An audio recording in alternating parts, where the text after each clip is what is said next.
Alex Bale video. New Alex Bale. Alex Bale posted a new Alex Bale. Watch the new Alex Bale. Alex Bale video. Alex Bale. Alex Bale video. Watch the new Alex Bale video. SpongeBob. Alex Bale video for his Alex Bale.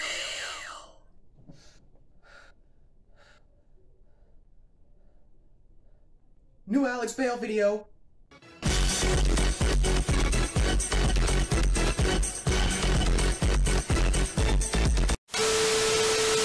In case you guys haven't heard the news, we got a new SpongeBob conspiracy theory from our favorite evil genius, Alex Bale. You guys have been absolutely bombarding my comment section, demanding me to react to this newest SpongeBob theory, knowing damn good and well that I was gonna watch this video anyways. So let's all just relax and get zooted off of a couple of chill pills for a second. Now, I'm not too sure how you guys find so much enjoyment out of these, but I know me personally, every time I watch one of these SpongeBob theories, it feels like I'm watching all of my childhood joy and happiness board a plane just for it to inevitably crash into the Swiss Alps and burn into a pile of molten ash, leaving no trace of existence left behind. These conspiracy theories have taught me that everything I have ever known and loved about this TV show has been nothing but lies, deceit, false hope, and empty promises. I still have yet to emotionally recover from that extremely demented evolution theory where we learned about the true dark secret of the Krabby Patty secret formula. This time we're dabbling in the world of the royal kingdom and answering the age-old question, why the hell is there 3 King Neptunes? I haven't even started the video yet, and I'm already feeling nervous and anxious, dude. I'm sweating, my ass is starting to smell, bro. I'm not having a good time, so without further ado, SpongeBob conspiracy number 5, the Neptune Theory. Let's see what we got. So, the continuity with King Neptune is a bit of a mess. There are 2 different King Neptunes. There's a King Poseidon. There's 3 different royal palaces. 2 of them are called the City of Atlantis, but there's also a 3rd unrelated City of Atlantis. It's confusing to say the least. But there is actually a way to explain how all of this is intentional and connects together. This is a story of power, deception, and betrayal. This is the Neptune Theory. Oh boy. Strap on your seatbelts, ladies and gentlemen. That was probably nothing. That was, if you haven't seen that, if you haven't seen this, please go away. It's terrifying. It will give you nightmares, dude. I'm telling you. There's no tension. The pacing is slow. Bro, dude, everybody's saying, where's a SpongeBob theory on a video that's got nothing to do with SpongeBob? I can relate, bro. I post a KSI video and everybody's telling me, hey, Alex Bale posted a new SpongeBob. Where the hell's SpongeBob at, dude? Trust me, I feel you on this. Making SpongeBob theory videos. No one wants to see your awful horror films. I've been your host, the one and only cynical critic. And remember, the pacing is slow. It fundamentally fails as a film. Alex, go back to making SpongeBob. The cynical critic. Theory videos. No one wants to see your awful horror films. Motherfucker, nobody want to see your awful ass movie reviews. You the awful, oh my gosh. You have a face that I just want to slap. Theory videos. The hell, that's why your door's not even closed. Your awful horror films. I've been your bum ass. Only cynical critic, and remember to stay cynical. See you later.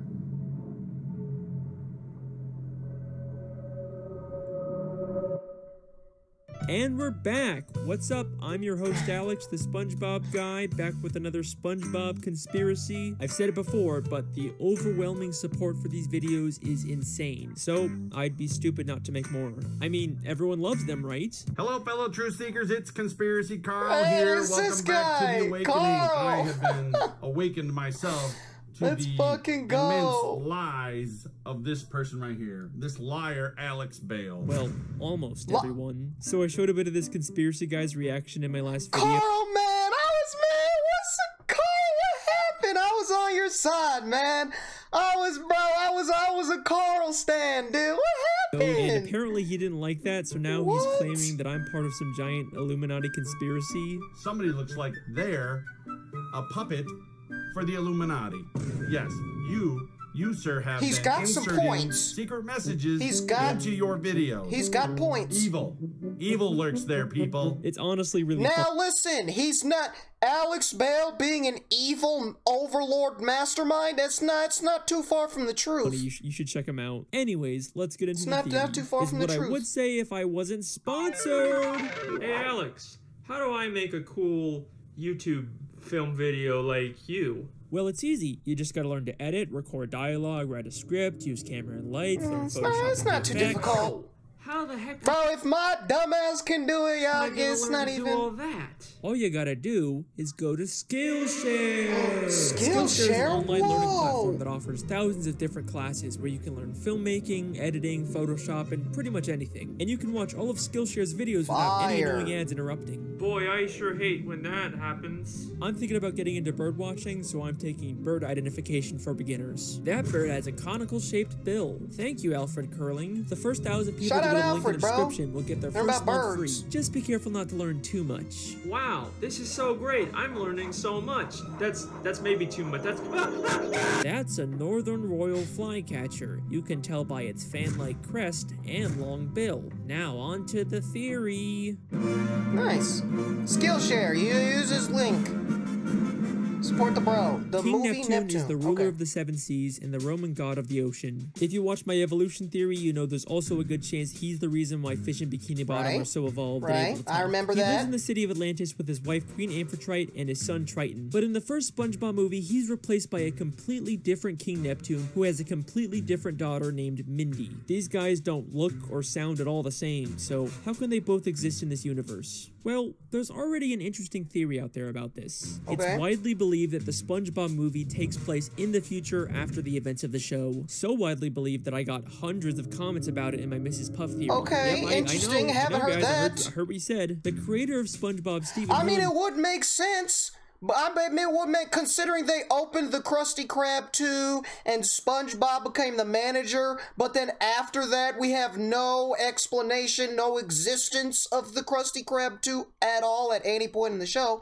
So I guess that's believable. I Berg can said see he that. wanted to end the series with the movie, Yeah, and it being yeah. canonically at the end of the SpongeBob timeline would explain why we never see the Krusty Krab 2 or any of the other characters from the movie in the later SpongeBob Just said episodes. that. And some people believe that the reason why movie Neptune is so different is because he's actually Neptune's son Triton all grown up. And that's a pretty cool theory, but I don't buy it. Other than Triton looking Okay. nothing like movie Neptune, I've never actually believed that the SpongeBob movie takes place in the future. Despite there being many people who commented about it on my Mrs. Puff theory as if it was Really? a proven fact, there's never actually been any official confirmation of it. Steven Hillenburg only said that he wanted to stop making SpongeBob after the movie. He never said anything about where the movie actually takes place in the timeline of the show. And we do actually briefly see He's got a Neptune's point. daughter Mindy show up later in the show in SpongeBob's Big Birthday Blowout. Oh. There's no way she'd be there unless the show took place after the events of the movie. I think what's actually going on here with Neptune is something much more interesting. Okay. And it ties directly in with the television theory. If you haven't seen that video, Dude, okay, now no way are you connecting it back to another psychotic theory, bro. This is, dude, I can't do this. I don't know if my brain is mentally prepared for what's about to come, it basically dude. proves that the entire show, SpongeBob SquarePants, is actually a nature documentary Yeah. being filmed by scuba divers, and many of the elements we see throughout the series are secretly set up by the showrunners to make sure that the show is more entertaining and profitable. And this applies to the SpongeBob movie Crazy, as well. bro. There's promotional art and even a commercial that acknowledges the fact that it's just a movie being filmed. Hello? SpongeBob, what kind of jellyfish is that? Hey guys, it's Carlos from the Zone. Can you tell us about your latest adventure? Fucking This one Carlos. adventure we had was a real Lulu. You mean when we went after Neptune's crown? It seemed bigger than our usual adventures. Yes, and with fewer interruptions. Well, thanks guys. We'll see you in the movie. Movie? What's that? I know. I think the real reason why Neptune looks so different in the movie is because the filmmakers couldn't get the real King Neptune, the literal god of the sea, to show up for a movie. So they hired an actor to pretend to be the king. And there is Oh my gosh, dude. What? Okay, so they were filming, okay, so they're filming the nature documentary of Bikini Bottom. And they couldn't get the real King Neptune, the real Poseidon, King of the Sea, to show up for this damn movie. So like, all right, you know what, we'll just get a stunt double. We'll just hire an actor to pretend to be the King of the Sea.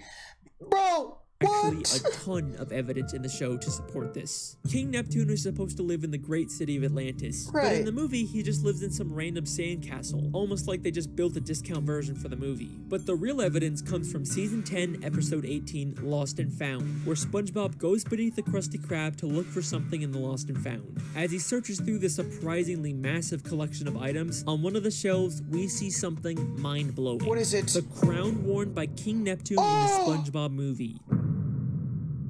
The entire plot of the movie hinges on the fact that Neptune thinks Mr. Krabs... Bro, I ain't never seen that episode. Oh, yep, that's the crown, dude. The entire plot of the movie hinges on the fact that Neptune thinks Mr. Krabs stole his crown. Why would Mr. Krabs have this now? Because this isn't just the Krusty Krabs Lost and Found. It's also where they store the props used by the SpongeBob SquarePants filmmakers to create the SpongeBob movie. Dude. If you remember from my television theory, Mr. Krabs is secretly working for the showrunners to spy on all the main characters. And his secret surveillance... I forgot about that. Dude. Was hidden beneath the Krusty Krab, just like this Lost and Found. So it makes perfect sense for the showrunners to hide their props down here. And if you still don't believe me, we also see SpongeBob's guitar, the Goofy Goober peanut hats, and the magical bag of wind. All items from the movie that would make no... Dude, this is crazy. Nah, bro, dude. This Mr. Krabs is not who we think he is, bro. We learned about him in the evolution theory. We learned about him in the TV theory. Now we learned about him in the Neptune. Bro, stop, dude. Stop, bro. Mr. Krabs is storing all of the props used to make the movie underneath the Krusty Krab. This is crazy, bro. Goofy Goober peanut hats and the magical bag of wind. All items from the movie that would make no sense being down here unless this was the showrunner's prop storage and the movie King Neptune was just an actor. Well, that's one Neptune down. Now for the... What about Mindy?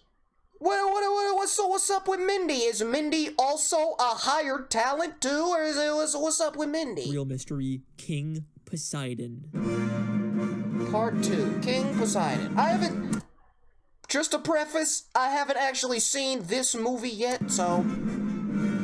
In the third SpongeBob movie, Sponge on the Run, the King of the Sea is yet again replaced by a new character, King Poseidon, the Greek god of the ocean. He actually does live in the city of Atlantis, except instead of the ancient royal architecture, it's a giant casino designed to make money. It'd be easy to say that these are just two separate kings that rule different areas of the sea, but they both claim to be the ruler of the 7 seas. So how can two different characters both be the king of the same 7 seas? The answer to that question actually has to do with a place called Camp Coral. Throughout the third SpongeBob movie, we keep cutting back to flashbacks of a younger SpongeBob. Dude, the whole concept of Camp Coral pisses me off so bad that I refuse to watch it. I don't know what the fuck they thought they was doing with this, bro, but it makes no sense to me, and therefore I have no desire to watch this. Throughout the third SpongeBob movie, we keep cutting back to flashbacks of a younger SpongeBob and all the other characters when they all went to summer camp together. This was all to set up a spin-off show called Camp Coral that followed these younger characters. Now, at first, I just wrote the show off as SpongeBob following the trend of making all their characters younger to appeal to a younger demographic. It's been done before, and it's never very good. They also completely contradict the continuity of the main show by having characters like Sandy and SpongeBob meet as kids when we know they actually met as adults in the main show. That's what I'm saying. I'm having a hard enough time figuring out this show's continuity on its own. I do not need another show full of contradictions to make it even harder. But the creators actually did something very clever to make the continuity work. The 7th episode of Camp Coral ends with one of the biggest plot twists I've ever seen from the show. So in this episode, SpongeBob actually discovers the Krabby Patty secret formula way before it was supposed to be created by Mr. Krabs. But at the end of the episode, Puff's it gets accidentally Not Mrs. destroyed. Puff. Now, why the fuck did I say Mrs. Puff?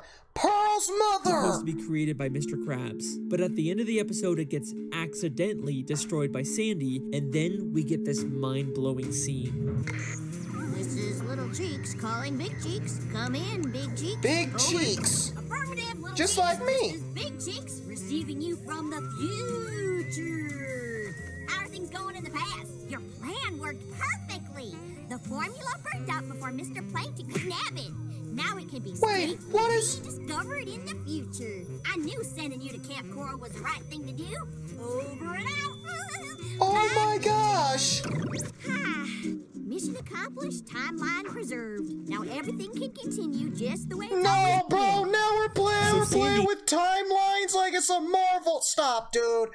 But this is now we have the introduction of big cheeks and timeline jumping. But I can't do this. Now everything can I can't do this. just the way it's always been.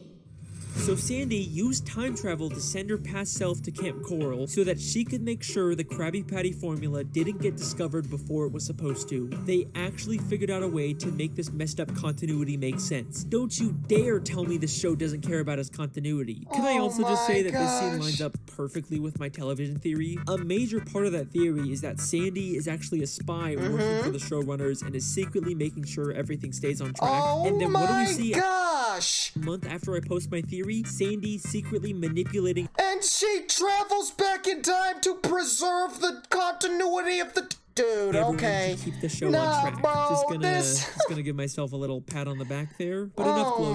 What does any of this have to do with King Poseidon? Well, this proves that Camp Coral and the movie that sets it up are in an alternate timeline. The events that have taken place in the show are not the same events in this movie. The continuity errors like Sandy and Spongebob meeting, or Poseidon being the king of the sea instead of Neptune, can be explained by this shift in the timeline. So there you go. King Poseidon and King Neptune are from completely separate timelines. That's why we never see any reference to King Poseidon in the show. And that is the Neptune theory. Huh. I mean, that was pretty simple. Pretty simple. I don't trust Alex for a damn second, considering we're only halfway through this damn video and you're telling me it's over. It's not. So far, the Neptune from the Spongebob movie was a paid, hired actor because they couldn't get the real Neptune from the TV show. And then the third King Poseidon is from a whole different timeline than King Neptune. Okay. I guess I'm done here. I got it. Neptune stirred up quite a gale tonight. He must be mad about something. That's silly. Everyone knows Poseidon is ruler of the undersea. Everyone knows Poseidon is ruler of the... They're in the same timeline. The undersea. What? Why can't anything ever be easy? The true god of the sea. That confirms they're in the same universe, right? That really made me decide to make this theory. The beginning of season 5, episode 19, Spongehenge, shows two fish arguing over whether Neptune or Poseidon is the real ruler of the sea. It's like the creators are directly telling us that both of these characters somehow exist in the same timeline, and it's our job to figure out how the puzzle pieces fit together. So, let's take a look. Despite both of these characters having similar appearances and personalities, there is one very important difference between them. Poseidon got it. Look, here's the difference. Poseidon's got a whole WWE championship belt on him. I think that tells you who the true king is right there, bro. My guy Poseidon is a master of the German suplex, bro. Put you on your neck. Appearances and personalities. He's a real king. There is one very important difference between them. Poseidon doesn't have powers. We've seen many times that King Neptune has magical abilities that he can use at any time, even without his trident. But in the entire third SpongeBob movie, we never see Poseidon use any powers or magical abilities, except for lighting up his trident, but all he has to do for that is just flip a switch. And we know from the episode Trident Trouble that you don't even need to be a god to use the trident. And at the end of the third movie, we find out Poseidon is actually in terrible shape. If you remember at the end of the episode Neptune's Spatula, Neptune briefly turned SpongeBob into a god, and we can see that having god powers gives you a perfect body. So why is Poseidon in such built terrible just like shape? me. Because he doesn't actually have powers. Only Neptune does. Even Neptune's wife, Queen Amphitrite, has to use technology to zap someone, unlike Neptune, who only has to use his finger in the exact same episode. So then is Neptune the true king? Because Neptune has these otherworldly, godly-like powers, and then Poseidon doesn't? Clearly the only one with Neptune? powers, Was I but wrong? why? To answer this question, we first have to understand the origins of King Neptune. Now, throughout the show, there is very little information on Neptune's past. I read the Wikipedia, I looked through the comic books, the video games, but I just couldn't find anything that would help me. But then I remembered there are Spongebob shorts, which are like mini episodes that only air once, usually to promote something. So I started looking to see if there were any that could help us, and lo and behold, there is a Spongebob short called The Story of King Neptune. Oh my gosh. Yeah, I guess that could be helpful. This short is about SpongeBob telling... I love how they just like he's scouring the entire existence of the universe looking for it. There just so happens to be this one SpongeBob short served up on a silver plate. Hey, here you go, you need Neptune? There you go, it's right there. Like, it just works out perfectly. Patrick, the origins of... Yeah, I guess that could be helpful. This short is about SpongeBob telling Patrick the origins of King Neptune, but it's not entirely clear whether it's true. The story of King Neptune. When King Neptune was a little Neptune, his mother set him adrift in a river. As he floated along, a radioactive meteor fell to Earth. An alien appeared and anointed the infant with super Neptune fluid. Sprayed it with lean! The origin of King Neptune? Oh my gosh! So King Neptune was abandoned as a baby and then given So he's not even a natural born god, bro. He's just tripping off a double cup. Nice. Sure. Real nice. So King Neptune was abandoned as a baby and then given his powers by aliens. But SpongeBob is holding an upside-down comic book, so it feels a lot like something he just made up. And SpongeBob is not the most reliable narrator. Unless there's something in the story that we can definitively prove, I don't think we can use it for a theory. Like, do you really expect me to believe that Neptune got his powers from aliens? I mean, we've never even seen aliens in the show before. Except, we have. And they just so happen to also live in a city called Atlantis. Season 5, Episode 12, Atlantis for Atlantis. We see another completely different Atlantis, the lost city of Atlantis. A city that's home to a race of aliens. The Atlantean aliens traveled billions of light years to come to this planet and build their city. For reasons unknown, this great city disappeared one day, but no ruins were ever found. All the inventions you take for granted were given to us by the Atlanteans. They were a peaceful race of aliens who shared their technology, but then mysteriously disappeared for some reason. And take a guess what we find when we look inside of that city. What is it? A massive sculpture of King Neptune. That story about aliens giving Neptune his powers doesn't sound so far-fetched now, does it? And that's not all we find. What else? Neptune's Ascension, the only surviving painting from the great lost city of Atlantis. So you're telling me that the people of Atlantis were the aliens that gifted Neptune's the power of the sea god? Is that what you're telling me? And it's been right in front of our face the entire time, dude. A painting created by the Atlanteans called Neptune's Ascension, aka Neptune ascending to his god status by being given powers by the Atlantean aliens. The story is definitely referencing this. There are too many connections for this to be a coincidence. So even though it's being told by SpongeBob and details like the aliens' appearance are wrong, the story itself is probably based on truth. And there's also a lot of evidence to support the idea that Neptune was abandoned as a baby. In Clash of Triton, Neptune is watching a soap opera in his bedroom and gets upset when his wife turns it off. Oh, Neptune, surely this isn't the behavior befitting a king, doing nothing but watching daytime television.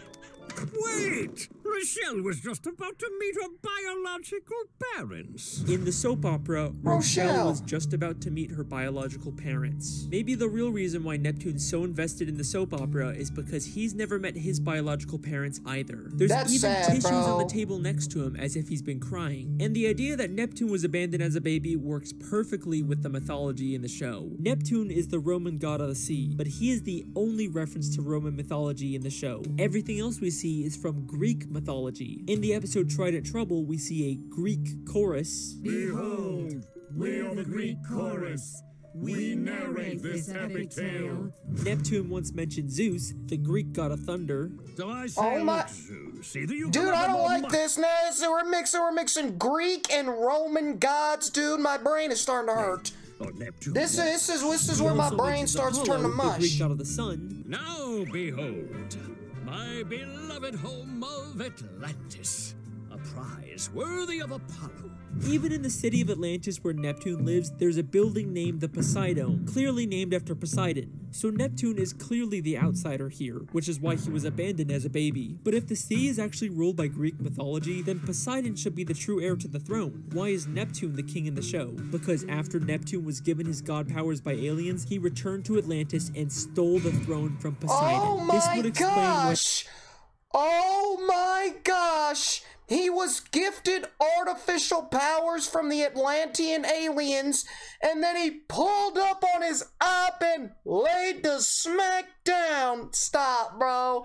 A battle of an epic climactic proportions, dude. He returned to Atlantis and stole the throne from Poseidon. This would explain why there's so much confusion over who the real king is. Neptune stirred up quite a gale tonight. Everyone knows Poseidon is ruler of the undersea.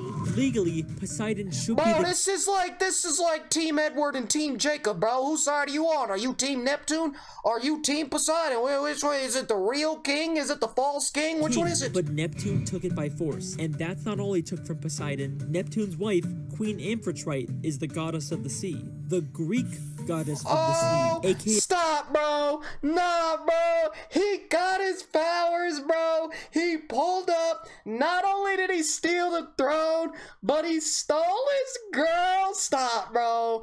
That's legendary. Queen Amphitrite is the goddess of the sea. The Stop, Greek bro. goddess of the sea, aka the wife of Poseidon. God damn, He Neptune stole his wife knife, and just swooped in like Trey Songz, Mr. Steel Girl. Bro, that is cold. And eventually, everyone did recognize Neptune as the rightful king. The pink fish who seemed adamant about Poseidon being the king completely changes her mind one season later in Clash of Triton. Oh, wait a minute, King Neptune is coming here? Oh, I'm a huge fan of the royal family. I just love everything they do. And that is the real story of Wow, King Neptune. bro, The reason why wow. Poseidon is king in the third movie is probably because in that timeline, Neptune was never given his god powers, so he never stole the throne from Poseidon. Although, seeing as how Poseidon turned Atlantis into a big casino cash grab city, maybe it's a good thing Neptune took over. The lost city of Atlantic City. And that is the Neptune Theory. That was a tough one, but That's we are finally crazy. done. See you next time, guys. Dude, that's fucking crazy, bro. Woo-wee. Dude, this has got layers to it. This has got layers to it. So in terms of the SpongeBob movie, this dude is just, he's like Squilliam. He's a fraud. He's a poser. That's why he's bald. His bald ass. He's a hired, paid actor to play the role of King Neptune because the real King Neptune couldn't be bothered with filming a silly little video for the humans because he's got godly duties to attend to. Then we move to we've got the show, and then we've got the third one. We've got Poseidon, and we got the show Neptune, we got Poseidon. Poseidon was the original king of the seven seas.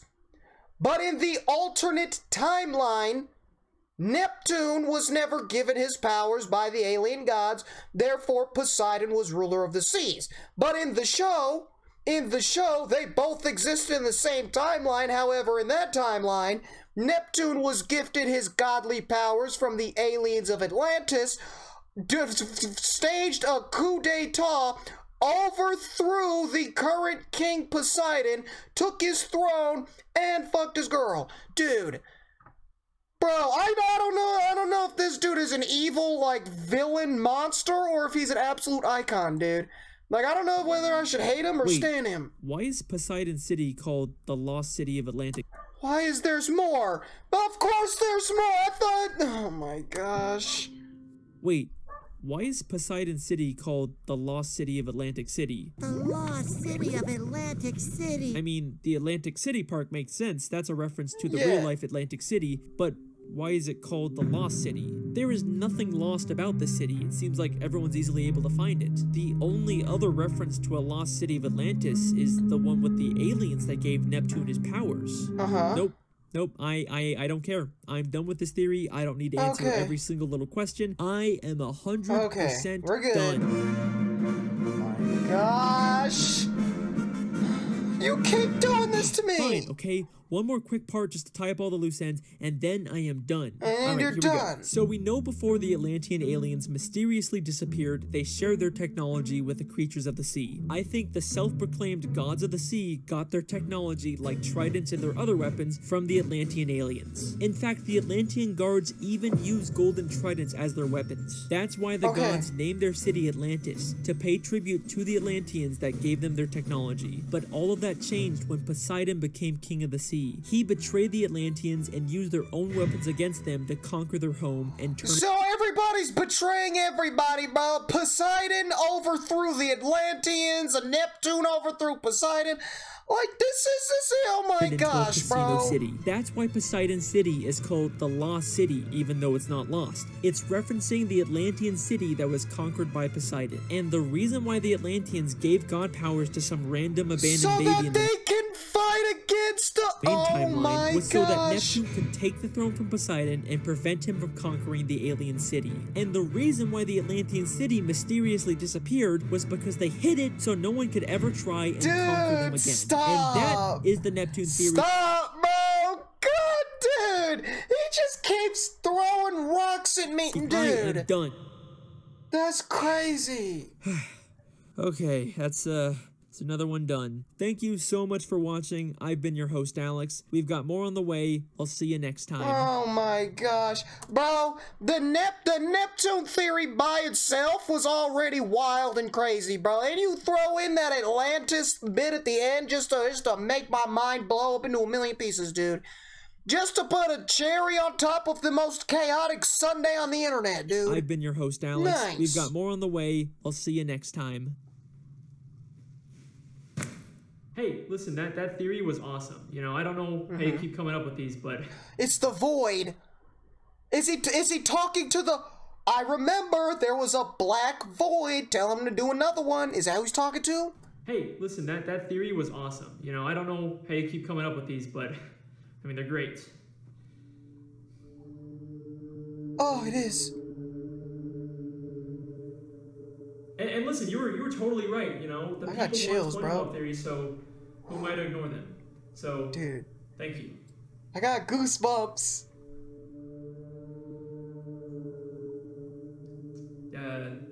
Hello? Got the meat for you. Meat? All right, listen. If we're gonna work on this, then we need to work on our communication skills because this creepy quiet act, it's getting old. Maybe he needs some butt rubs. All right. Some cuddles. Don't.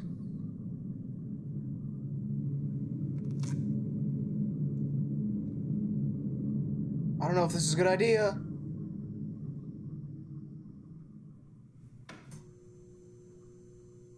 Who's Chabo? What?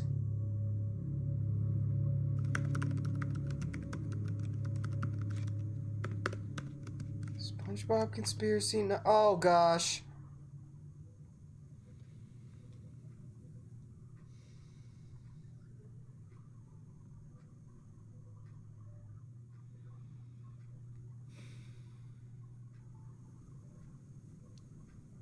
Oh!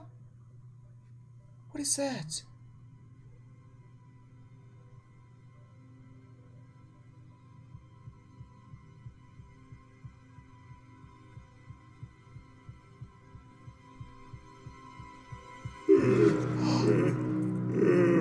Oh my god! Why are you on my ceiling? My boy, you have done well. But if we are to continue our work, I will require something more.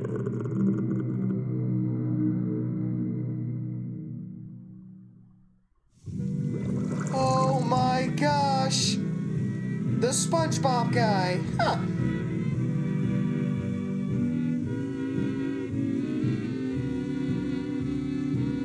Okay, dude. Alright, bro. I already already said what I had to say about the theory, bro.